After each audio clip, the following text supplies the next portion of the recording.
tracking this all week, and now it's getting real. For a lot of Texans, this storm brings back 2021 and the real fears about power loss. That's right. Social media fueling some of those worst case scenarios. But the big question we're asking this morning is, will the grid hold up? And we're going live to Janelle Fort right now. She is in Lancaster, where Oncor is expected to lay out its plan in a few hours.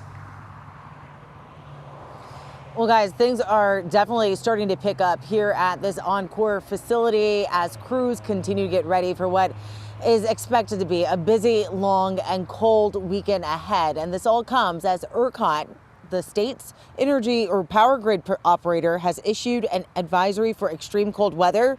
You heard Greg, temperatures are expected to stay at or below freezing for much of the weekend.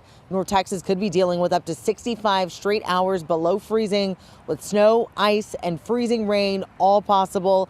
And because of that, energy provider Oncor has activated its storm readiness operations. They're mobilizing extra equipment, positioning transformers and poles across North Texas, expanding crew availability, and leaning on months of tree trimming that helps prevent ice-laden branches from taking down power lines. And that's really the biggest concern this weekend, the ice. Even a thin glaze can dramatically increase the weight of trees and power lines, which is why Oncor says outages, if they do happen, would likely be isolated and local, not a widespread grid failure. That message was echoed yesterday by Governor Greg Abbott, who held a press conference announcing the activation of state emergency response resources. He emphasized that Texas is in a very different position than it was during the 2021 freeze. I'm very confident that there's not going to be a challenge to the power grid if ice weighs down on a local power line, the one that goes from the power pole to your home. That could mean there could be a home here or there where the power goes out temporarily. It will not be a problem with the entire grid.